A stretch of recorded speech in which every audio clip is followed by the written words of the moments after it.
Thank you, Anne.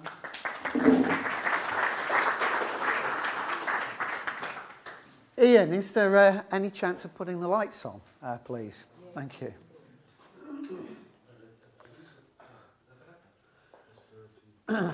Yeah, no, thank you. Yeah, that's okay. That's okay. That's actually quite a good metaphor, isn't it? Country needs the lights putting on as well. Right, gosh, so much to say, and only 60 days left to say it in.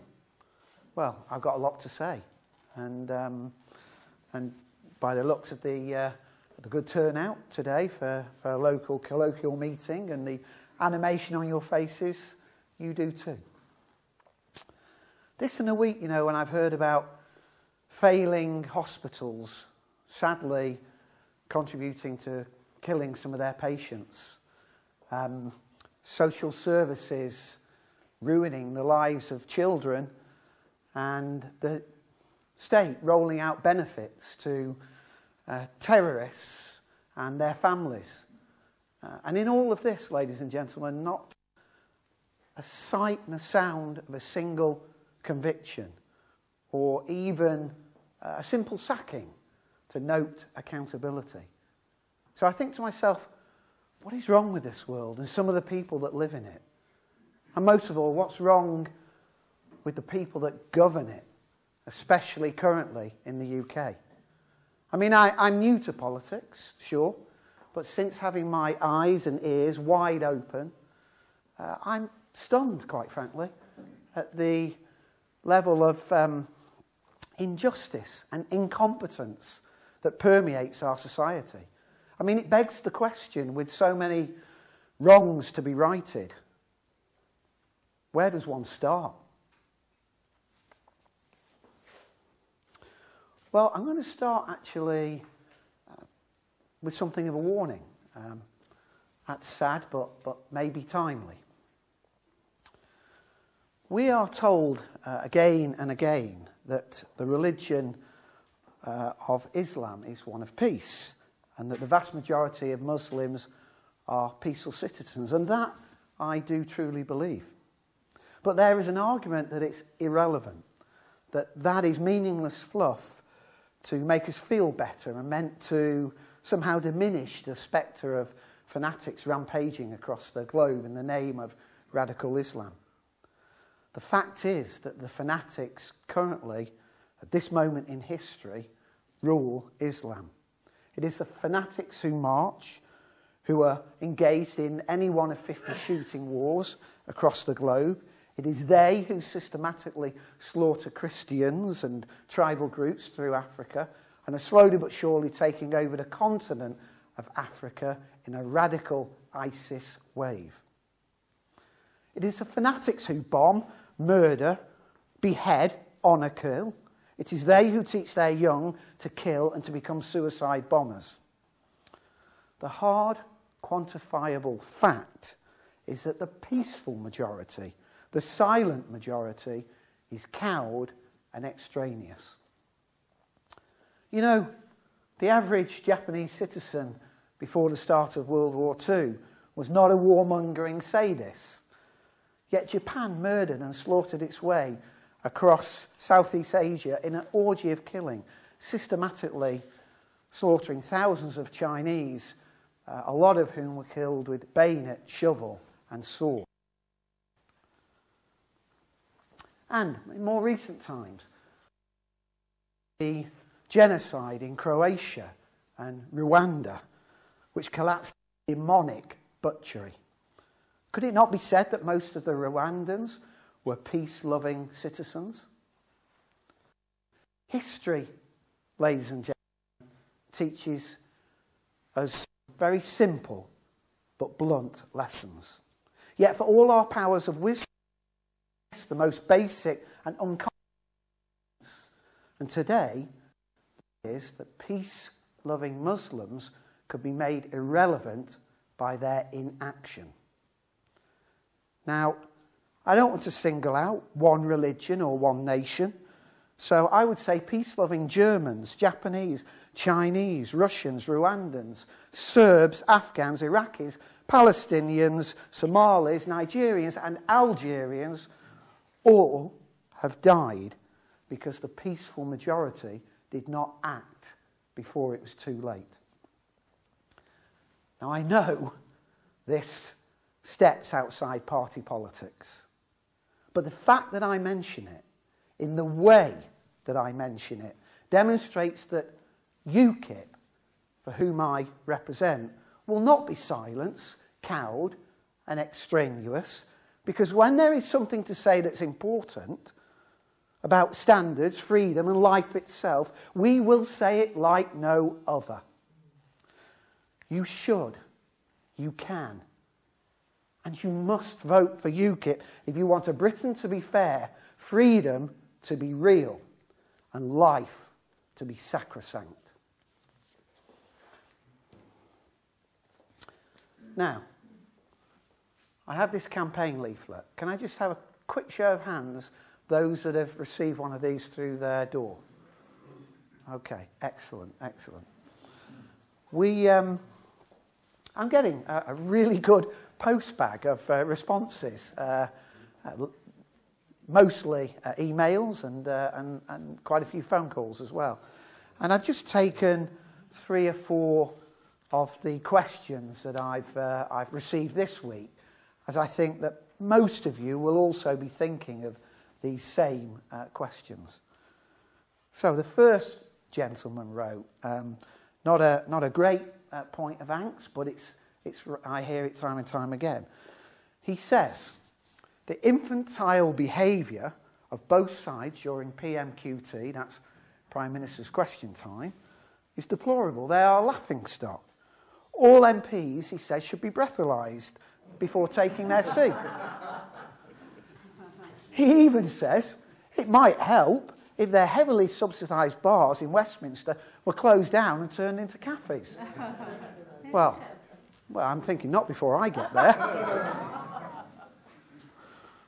So, okay, I said, maybe not the most popular of answers, this one.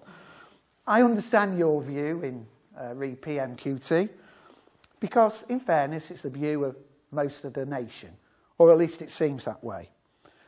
I do think it should be rejigged in some way, yes.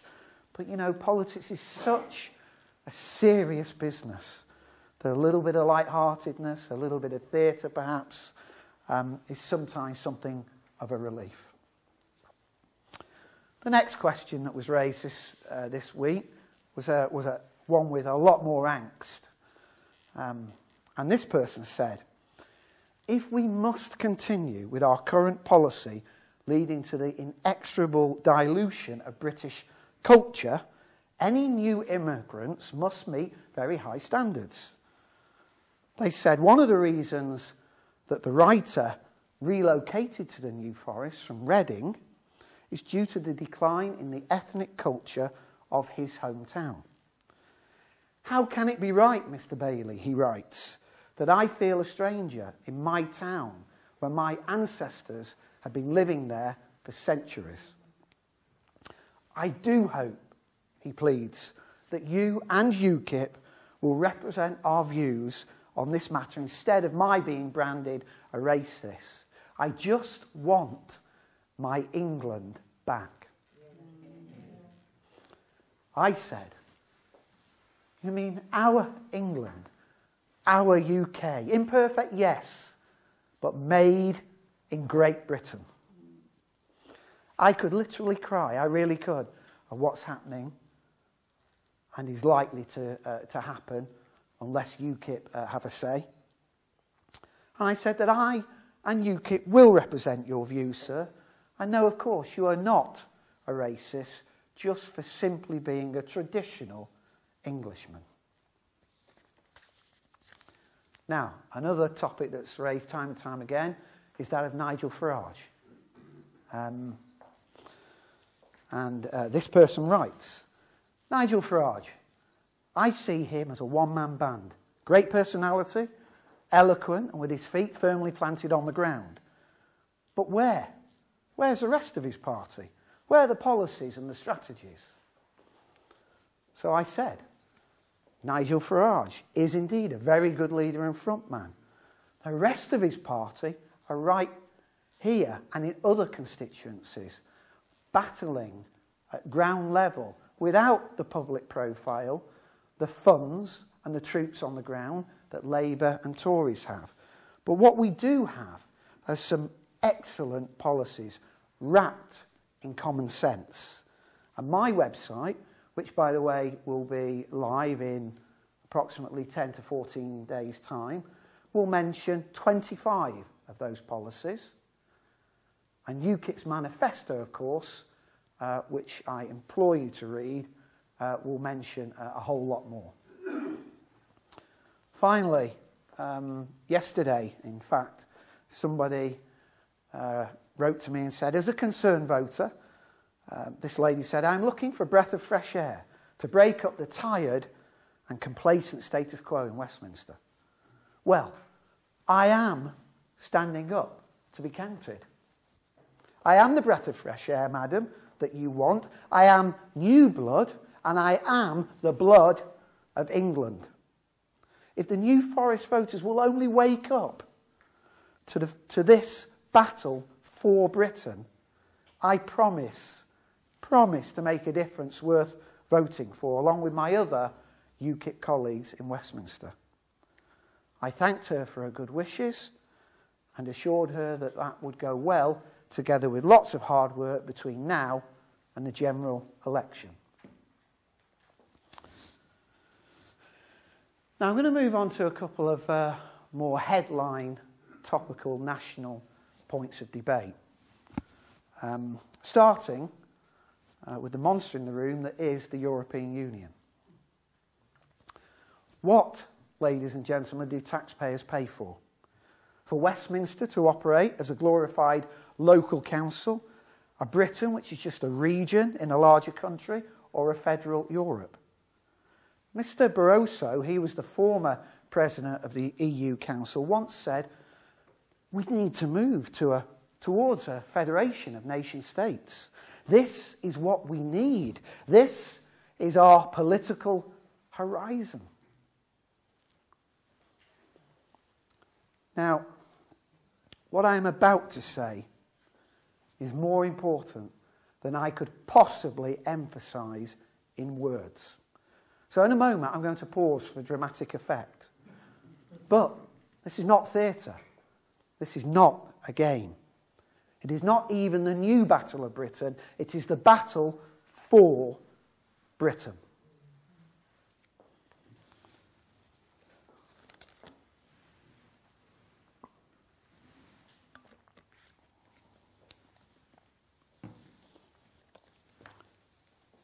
The EU calendar shows that in the second half of 2017, Britain will hold the rotating presidency of the Council of the EU. At that time, the Prime Minister and any one of his cabinet ministers will be on the podium in front of the mics and cameras at all the major European meetings. In the second half of 2017, for 6 months, the PM and senior cabinet ministers will pose as if they are at the centre of all things European, directly influencing and changing events. But that stage will be a game, a bit of theatre. It will just be pantomime, meant to deceive the British people who do not know how the EU works. This pantomime will be played out at exactly the right time to coincide with the promised EU referendum. It is sickening in its cynicism. What's more, if we remain in the EU, we will probably be in it for generations. When that happens, the EU will become dominated by Turkey, which is the most populated country, or will be, in the EU. Turkey is a devout Muslim country. Fair enough. But they will have more members of the European Union Parliament than any other member state, including Germany. As for free movement, just take a look at Turkey's neighbours and the insanely porous border with Syria. If we don't get Britain out, we will be facing open borders with Turkey. And I have to say, to not put too fine a point on it, a simulation will be inevitable. If our European movement is to win the referendum and get Britain out, we must be prepared. We must, as well as protecting our historical legacy campaign with a positive message for the future, we must state that a vision of Britain must be as a global player, vigorous in its defence, free and independent to flourish, not as an inhibited federal state, but as a united kingdom. Now, John, this one's for you. Free movement of EU labour without checks, aka immigration. A combination of inadequate criminal databases in Eastern European countries, their reluctance to share that information, indeed our failure to demand it, means that those with convictions can and do slip through the net. Recently, the Home Office proposed that those from outside the EU would have to open up their criminal convictions, but that this would not apply to those within the EU. That's like sticking a plaster over half a wound, pointless in its prevention and healing process. Recent figures show that 600,000 people, thereabouts, came into our country in the last year of recording the stats. And that does not tell the full story. When you add back the people that have fled, left, then it reduces to 300,000. It is still thereabouts at least 6 times higher than UKIP want. It is even 3 times higher than the Conservatives said that they would control.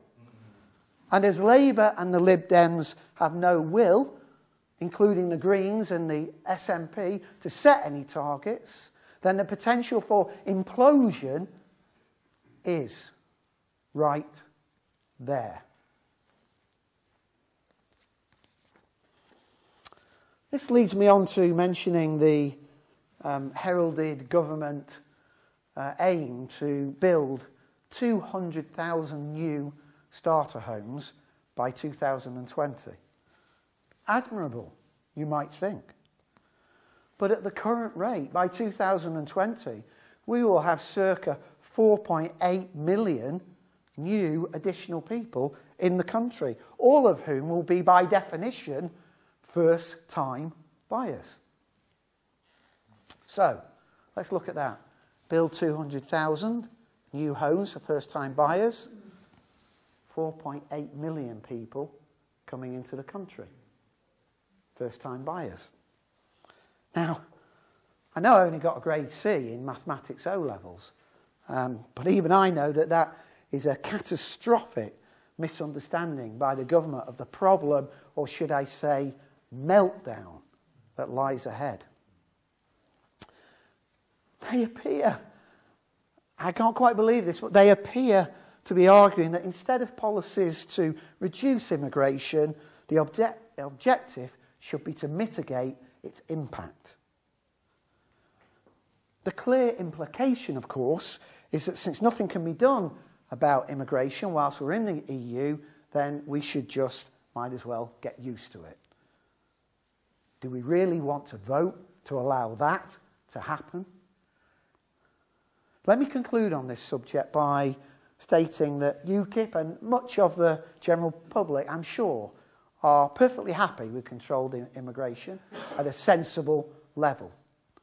We recognise the benefits in an open and economic society, but the problem is one of scale.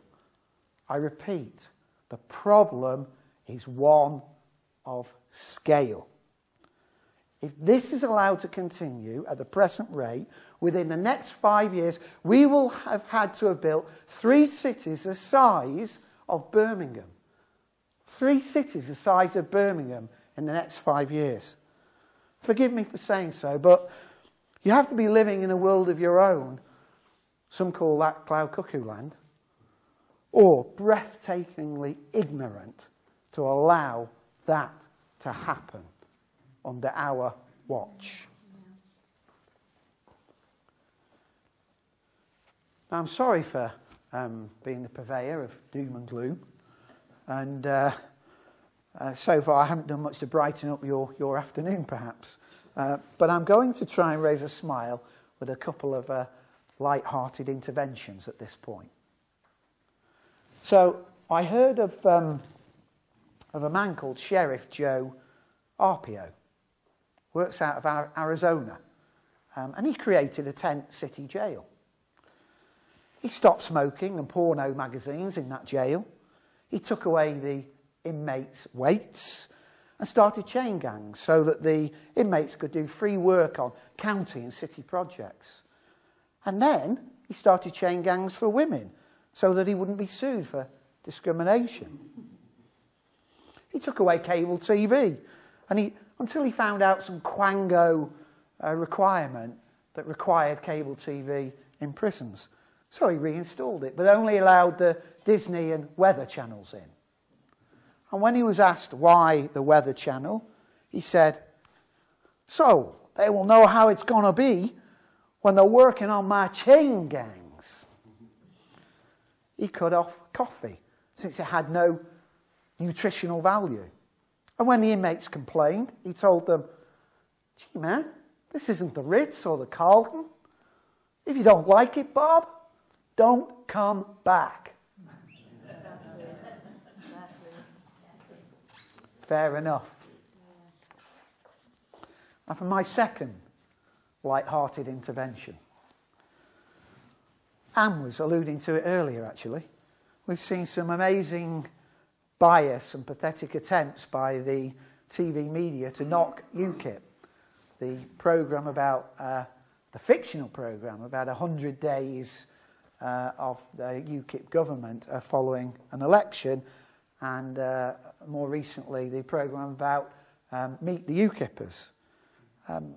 However, despite that, imagine how good we would look if aired following a BBC programme called Meet the Labour Party, 6 months in the life of Labour councillors in Rotherham.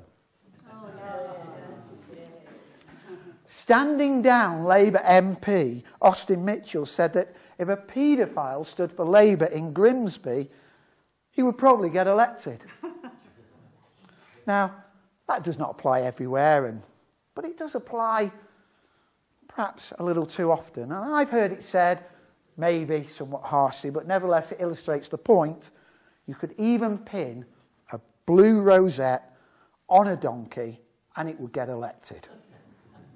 And maybe even make it to being Prime Minister.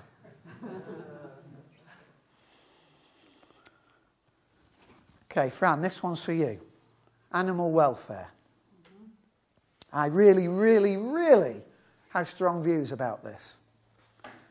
It is time to phase out completely production that uses cages and crates as they thwart the basic instinct of many animals to roam, forage and explore. I know that farming provides valuable income to many rural communities. There should be a particular focus on higher welfare production that delivers a better quality of food and a higher income to those farmers at the farm gate, benefiting both the farmer and the wider community. Furthermore, if I am elected, there's a little something called Private Members Bill, which is something an MP can raise and try and get into law. I would use that in an attempt to ban the inhumane slaughter of over 2.4 million cows, sheep, chicken, rabbits, goats in our country who have their throats cut while still alive and without being stunned.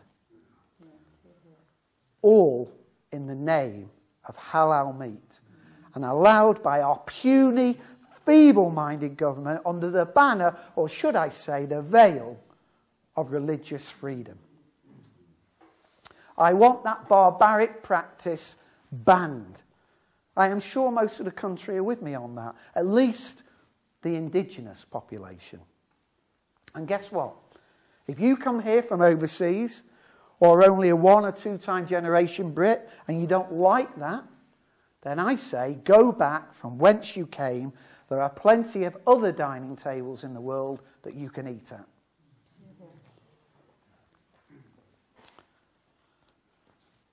For my penultimate point, did you know that the government has earmarked £275 million to bribe, pay authorities that promise to freeze or cut their council tax charges in the next financial year? Now, the government have offered £275 million to councils if they will promise to freeze or cut their council tax charges in the next financial year. Just 8 local authorities are reported as planning to lower their council tax charges. Now, what's startling about that is that government's own analysis shows that councils are sitting on £30 billion in reserves and uncollected income, which means it is both possible to maintain frontline services and bring council tax charges down. Did you know council reserves were 21, this is collectively of course, 21.4 billion at the end of 2014, up from 14.3 billion in 2011. Now I ask you, up by 50% in 3 of the hardest years of this recessionary period. Whilst we're facing austerity cuts and we're spending, the council are saving. We never hear it. Over the same period, councils failed to collect 2.5 billion of council tax arrears, lost 2.1 billion in fraud, and were found to have assets of 2.5 billion labelled as surplus to requirements. Well, the rainy day's here, ladies and gentlemen. Let's use some of those reserves and let's get our public services, the NHS and the police force back at the levels that they need to be. Even Community Secretary Eric Pickles said, and I quote him, "Reserves have rocketed up in the past few years and councils could be making better use of their assets to keep issues down, tax issues down, and protect frontline services." I mean, it's not rocket science, is it? Even Eric Pickles gets it. Finally, let me talk to you about the NHS. I said at the beginning that UKIP would not be cowed and extraneous from difficult subjects. And of course, this is one of the most difficult. It is the Holy Grail that is the NHS. UKIP proposes a wonderfully crafted solution to the problem of A&E departments in the name of common sense. We will initiate a pilot programme in English hospitals to put at least one GP on duty in every A&E department during the week. More than that, we will provide additional weekend GP cover to ease the burden on A&E staff who need more time to treat serious illness. If this pilot succeeds in its aim, and it has a very good chance of doing so, then we will roll the programme out across the country. But if not successful, we will learn from it. And having only piloted the idea, we will go back determined to find a better solution. That is how successful business works. I know that, being a successful businessman. And there is every reason to apply that kind of acumen to political and public problems. UKIP will keep the NHS free at the point of delivery. UKIP will invest £3 billion each year and direct it to frontline services. That is more than any other party has committed to at this stage. Dementia funding will be £130 million per year, double the Tories' pledge, and critically, as common sense dictates, in line with what Alzheimer's research say they need. A licence to manage, to stop the cover-up of poor performance. In other words, unsuitable hospital managers will have their licences revoked and cannot be simply moved or found another job in the health service. We will put another £1 billion per year into elderly social care. Hospital parking charges will be scrapped. There will be no tuition fees for medical students, providing they pay taxes and live here for at least 5 years. We will reintroduce the role of matrons, train nurses on wards rather than in classrooms, and we will reinstate the state-enrolled nurse to encourage more homegrown medical talent. Ours is a vision of the NHS that works. Where incompetence is found, it is thrown out. Where supply is always greater than demand, and when lives are at risk, there is a no-compromise policy to do the right thing. Please join us. It is a quest. No, it is a crusade. It is our time, our lives, and our country.